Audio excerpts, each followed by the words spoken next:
tout le monde, bienvenue à Academy, j'espère que ça roule pour vous. C'est quoi la pile de comics là dans la salle à manger? C'est mes achats du mois. Tu rigoles? Non. T'en as pas marre avec tes conneries là? Moi je mange pas des pâtes tous les mois. Mais c'est pas... Ça c'est fini ça. Mais non, mais c'est parce que j'ai... Faut savoir se détendre un peu dans la vie là aussi. Salut tout le monde, bienvenue à Academy, j'espère que ça roule pour vous, moi ça va super. Aujourd'hui dans ce nouvel épisode de la Case de Trop, je vais vous parler de 3 comics. Un sur Batman, un sur le Punisher et un qui regroupe les deux. Oui, c'est possible. Autant te dire que la testostérone est bel et bien présente. C'est parti!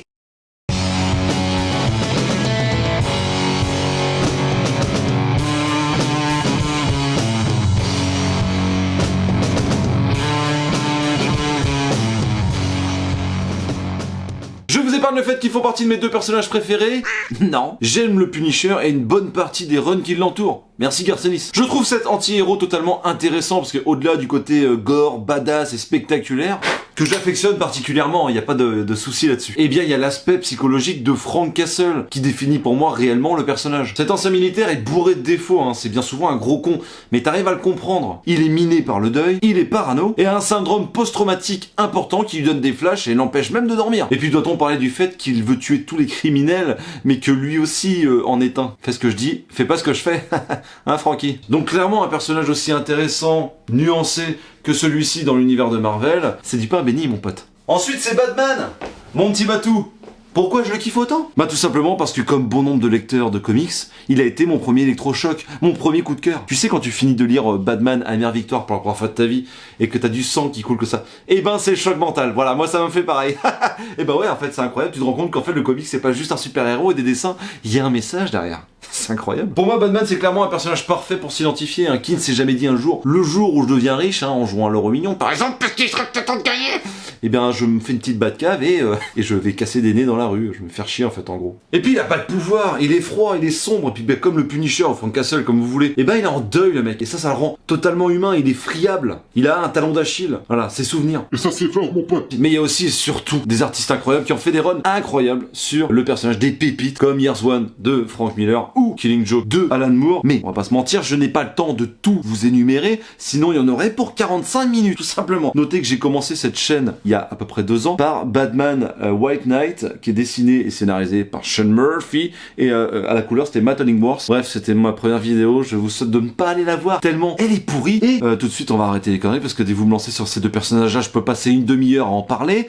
On va parler de Batman Imposter. Let's go. C'est scénarisé par Mattson Tomlin, qui est une personne qui a co-scénarisé le film The Batman, un film que, bon, j'avais bien aimé, mais j'avais quand même quelques réserves. On pourra en parler, vous mettez dans les commentaires si ça vous intéresserait que l'on parle de ce film-là. Et que je connaissais pas du tout, en fait, ce scénario. Je sais qu'il a fait une série sur les super-héros, quelques films sur Netflix. Je crois que son prochain projet, c'est de la science-fiction. Enfin bref, je le connaissais pas. Et c'est dessiné par Andrea Sorrentino, que je connais très bien, parce que, bah, je connais très bien Jeff Lemire, tout simplement. Donc, le Green Arrow, le Joker Killer Smile, Guidon Fall, toi-même tu sais. En France, c'est sorti évidemment chez Urban Comics le 22 février 2022. Mais Batman Imposter, ça parle de quoi? Pour vous la faire courte, ça fait à peu près 3 ans que Batman, il casse des nez dans Gotham, hein, qui remet un peu d'ordre dans ce bordel à coups de marron. Sauf qu'un jour, bah, c'est son nez à lui qui casse, et il décide d'aller crever, pratiquement, devant la porte d'une psychologue, tout simplement. La psy, elle part prendre du pain le matin, elle force un peu sur sa porte, putain, elle ouvre le truc, putain, il y a Batman dans son palier. Qu'est-ce qu'elle doit faire? Est-ce qu'elle doit appeler les flics? Est-ce qu'elle le met dans sa maison pour le soigner? Connaît un petit peu les dilemmes de Batman? Non, sympa la meuf, elle prend le batou, elle le soigne. Une fois que Batman il est remis sur pied, elle lui fait du chantage du style: ouais, bah moi je suis psychologue, alors je te demande de faire une psychanalyse, parce que sinon je te dénonce. Oui, parce qu'en fait, ce que je vous ai pas dit, c'est que la psychologue chez qui Batman est venu crever, en fait, c'est cette même psychologue qui s'occupait du petit Bruce Wayne quand il avait perdu ses parents. Et il y avait du boulot, mon pote. Du coup, il lui dit d'accord parce qu'il est un peu cerné. Sauf qu'au même moment, il y a un autre mec déguisé en Batman qui, lui, tue les criminels. Mais genre, il le tue vraiment, hein. Casse pas juste des nez. Et il va chercher à savoir qui c'est cet imposteur pour lui péter son nez à lui. Mais c'est une histoire de cloison nasale. Ce que j'ai aimé, c'est ce côté un peu réaliste que je vous parlais tout à l'heure, là, c'était exactement ça. C'est-à-dire que pour être efficace, ce Batman-là, il est obligé de s'organiser, de mettre des tyroliennes à droite à gauche, d'avoir un réseau et compagnie. Il est humain, si tu veux. Et bien souvent, il se foire. En fait, c'est parfait pour s'identifier, encore une fois. Il y a d'un côté Batman et de l'autre côté l'inspectrice Wong. Alors bien sûr, ils vont se croiser, hein, parce que les indices vont les amener à peu près au même endroit. Ça renouvelle pas le genre, mais sur moi, ça marche toujours très bien. J'ai trouvé que tous les personnages étaient très bien bien caractérisés, ils ont tous une vraie personnalité, et pour une fois la GCPD mon gars, elle est utile, elle est pas à la ramasse, tu vois, on la prend au sérieux, et c'est suffisamment rare pour le souligner. Jusqu'à la fin, il y a une vraie tension, et ça, bah, chapeau mat. Pour ce qui est du dessin, celui de Sorrentino pure souche, donc ça colle plutôt bien à l'ambiance, ce petit bémol, c'est les visages. Les visages, j'ai vraiment du mal avec des visages de Sorrentino, je trouve qu'ils sont pas très expressifs, et si je pouvais être un petit peu plus rugueux que la moyenne, je trouve que dans toutes les œuvres de Sorrentino, les visages sont les mêmes, voilà. Des os, pas des os. Par contre, la mise en case, la mise en scène de Sorrentino est incroyable, et c'est pour ça que je continue à lire du Sorrentino. J'ai beau gueuler sur ses visages, quand tu vois la lisibilité et la complexité de certaines pages, alors que c'est limpide, c'est fluide, c'est incroyable. Cette façon de construire des pages, de se tarabusquer la tronche pour réussir à nous sortir des trucs aussi stylés, et que pour nous c'est quand même toujours aussi simple de le lire, c'est dingue. Non mais regardez-moi ça, regardez-moi ça. C'est vraiment un chef-d'œuvre. Pour ça, ce comic, c'est un chef-d'œuvre de mise en page. C'est incroyable. Regardez-moi ça, avec la forme des chauves-souris et tout. C'est magnifique. C'est pour moi le plus gros point fort de ce comics. C'est simple, je connais pas d'autres artistes qui fait ça. Voilà, tout simplement. Et rien que pour ça, je te conseille Batman Imposter. En plus de ça, la couleur est très belle, l'histoire est intelligente, intelligible, et pour une fois, bah, ça change un petit peu, tu verras. Oui, je te conseille Batman Imposter. Ensuite, on enchaîne directement. Oui, on enchaîne directement. On y va. Il y a pas le temps, mon pote, par Punisher année 1, qui est une origin story écrite par le duo britannique Dan Abnett et Andy Lanning, les fameux DNA. C'est dessiné par le Canadien, attention aux yeux, Dale Eagleshame. C'est sorti en France chez Panini Comics en 100% en 2016, et je pense que vous le voyez, les dessins sont un peu plus old. L'œuvre originale, elle, est sortie en 94-95. 1995, pas 1800, t'es con quoi. De quoi ça parle? Eh ben, c'est une origin story, donc ça c'est plutôt cool. Tout simplement, Frank Castle part à Central Park avec sa famille, et donc ses 2 enfants et sa femme. Il y a 2 bandes rivales qui vont se tirer dessus, 2 bandes mafieuses. Ils vont s'échanger des tirs. Dans les tirs, il y a des balles perdues. Les balles perdues vont arriver dans ses 2 enfants et sa femme, donc Frankie va pas être content du tout.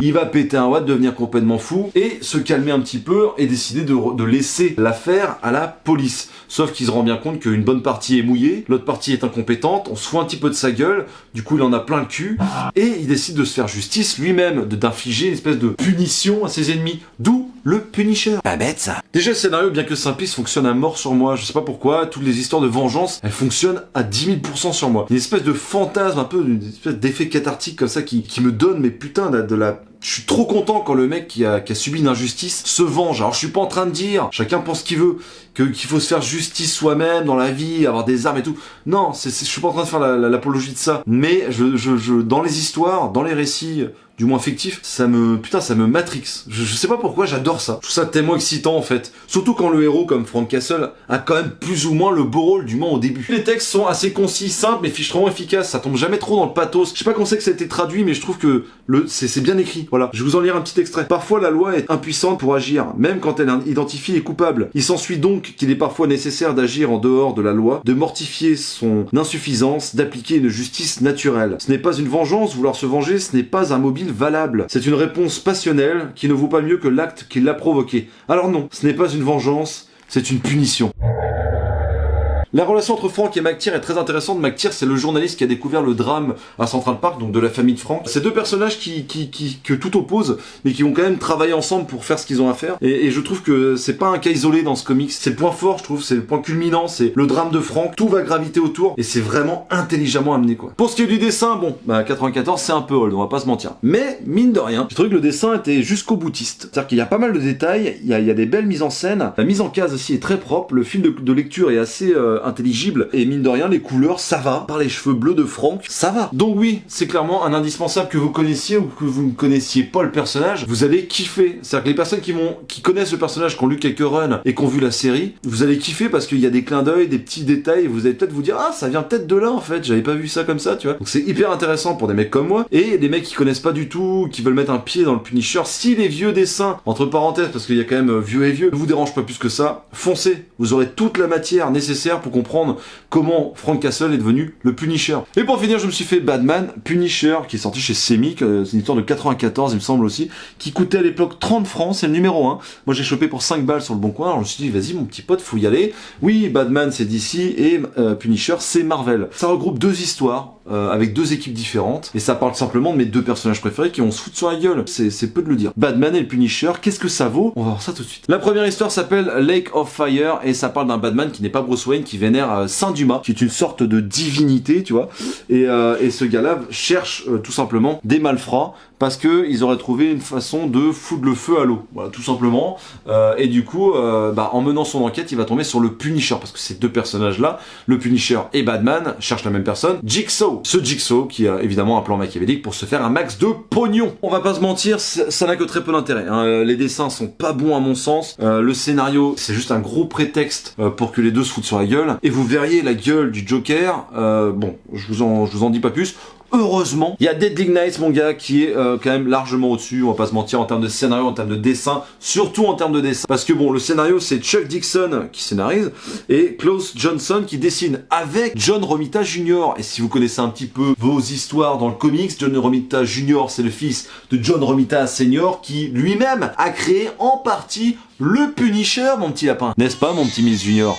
Allez, viens prendre un comics. Pour ce qui est de l'histoire, c'est relativement similaire. Le Punisher cherche Jigsaw qui s'est planqué à Gotham, sauf que sa méthode est tellement expéditive et bourrine que ça explose et ça tue plein de gens, et du coup Batman, vu que c'est Gotham, il intervient. Comme je disais tout à l'heure, la partie graphique, elle est quand même vachement intéressante. Je trouve que vu que c'est quand même assez chargé, c'est assez fouillis, mais sauf que la couleur fait en sorte que ça rend le tout lisible, et il y a un chara-design qui est hyper intéressant. Je sais pas, vous voyez le Batman là, comment il déboîte, je trouve vraiment hyper stylé quoi, et bien badass. Donc ouais, il y a vraiment une belle proposition qui est faite quoi. Et pour finir, j'ai trouvé qu'ils arrivaient à mélanger bien les deux univers, avec le Punisher et Micro, Jigsaw d'un côté, Batman et Robin avec le Joker de l'autre. Il y a aucun univers qui est biaisé, qui est laissé, enfin tu vois, c'est bien équilibré, voilà. Et la fin, entre Batman et un antagoniste à lui, elle m'a choqué, j'ai trouvé ça très intelligent de la façon dont ça s'est terminé. Et oui, rien que pour ça, du coup, je vous le conseille, parce que même si la première histoire, pour moi, est un peu dispensable, cette seconde est vraiment très cool.